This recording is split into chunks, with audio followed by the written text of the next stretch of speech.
Salam Godly Family, yuk kita nikmati teh hangat, teduhkan hati, hadirkan semangat. Firman Tuhan pagi ini terambil dari kitab Wahyu pasal yang ke-21 ayat yang ke-5. Ia yang duduk di atas tahta itu berkata, "Lihatlah, aku menjadikan segala sesuatu baru, dan firman-Nya tuliskanlah, karena segala perkataan ini adalah tepat dan benar." Godly Family yang terkasih, perkembangan teknologi yang hebat telah mengondisikan sebagian dari kita untuk menyukai hal-hal yang baru. Telepon seluler merek tertentu selalu menjadi incaran dan rebutan banyak orang pada saat peluncuran produk yang baru. Kadangkala sebuah produk baru benar-benar memuaskan pembeli. Ada banyak fitur yang baru, fitur yang kreatif, yang inovatif dan juga revolusioner. Ada pula momen kekecewaan ketika pembaruan yang ditawarkan ternyata tidak terlalu signifikan. Lalu seberapa barukah restorasi yang dilakukan Allah? Kita perlu secara cermat membedakan ucapan "aku membuat segala sesuatu baru" dengan "aku menjadikan segala sesuatu yang baru". Kalimat yang pertama menyiratkan pembaruan atas hal-hal yang lama. Kemudian kalimat yang kedua mengesankan hal-hal yang benar-benar baru yang belum pernah ada. Pembaruan yang dimaksud di dalam Wahyu pasal 21 ayat yang ke-5 itu ada 3 hal. Yang pertama, Allah membarui seluruh ciptaan. Ungkapan langit dan bumi muncul puluhan kali dalam kitab Wahyu ini. Ungkapan ini seringkali merujuk pada seluruh ciptaan. Langit dan bumi yang baru menyiratkan bahwa pembaruan yang dilakukan Allah bersifat komprehensif. Pembaruan ini tidak akan terjadi selama yang lama masih ada. Langit dan bumi yang baru inilah yang disebut surga di masa depan. Kita akan menghabiskan kekekalan bersama dengan Allah di bumi yang nanti direstorasi ini. Pembaruan seluruh ciptaan merupakan konsep yang diajarkan secara konsisten di dalam Alkitab. Nabi Yesaya sudah menubuatkan hal ini dalam gambaran yang begitu gamblang. Paulus juga mengajarkan bahwa yang menantikan pembaruan segala sesuatu bukan hanya orang-orang Kristen, melainkan seluruh makhluk. Tulisan-tulisan Yahudi kuno di luar Alkitab pun memegang keyakinan yang sama. Jika kita menolak konsep ini, kita akan mengalami kesulitan untuk memahami dan meyakini janji-janji ilahi yang memiliki aspek fisikal, kekal, dan global. Kemudian pembaruan yang kedua, Allah membarui relasi dengan umatnya. Yerusalem baru sebenarnya lebih ke arah orang daripada bangunan. Yang ditekankan adalah kumpulan umat Allah.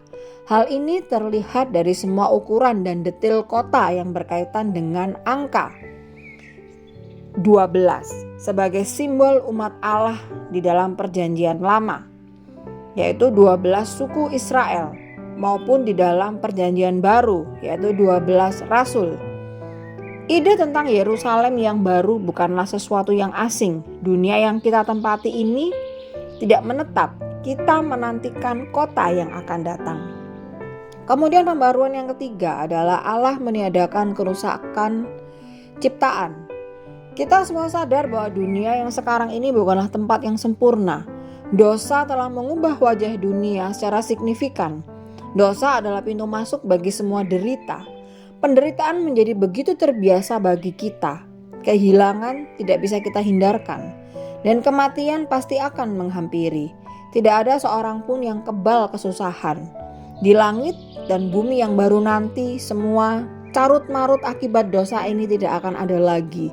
Segala sesuatu yang membawa kesusahan dan kesedihan akan berlalu. Allah akan menghapus semua air mata umatnya. Kita tidak mengalami lagi yang namanya penyakit dan kematian. Di langit dan bumi yang baru kita bukanlah roh yang melayang-layang.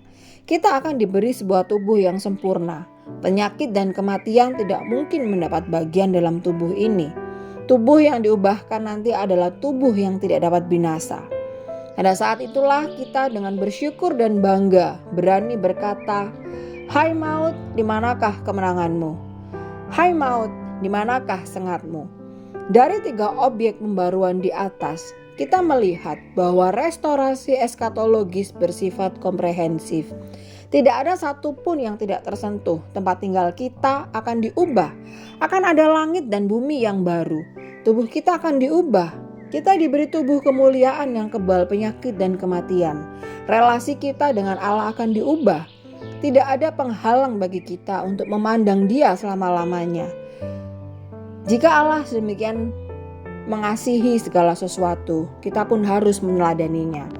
Dunia ini memang tidak sempurna, namun itu bukan alasan untuk mengeluh dan meratap. Allah memang akan merestorasi semuanya, tetapi itu bukan alasan untuk bersikap cuek dan malas-malasan dalam memperbaiki dunia ini. Tubuh yang kita miliki sekarang memang akan musnah, namun itu bukan alasan untuk mengabaikan dan merusaknya melalui pola hidup yang tidak sehat. Dalam relasi kita dengan Allah, Dia kadangkala memang sulit untuk dipahami. Tetapi ini bukan alasan untuk menjauh dari Tuhan. Mari kita berdoa. Tuhan, bersyukur untuk firman yang boleh kami renungkan pada pagi hari ini. Kami mengucap syukur ya Tuhan. Kiranya Engkau menolong setiap kami ya Tuhan, untuk kami mengalami restorasi dalam kehidupan kami, dalam relasi kami dengan Allah, relasi kami dengan sesama.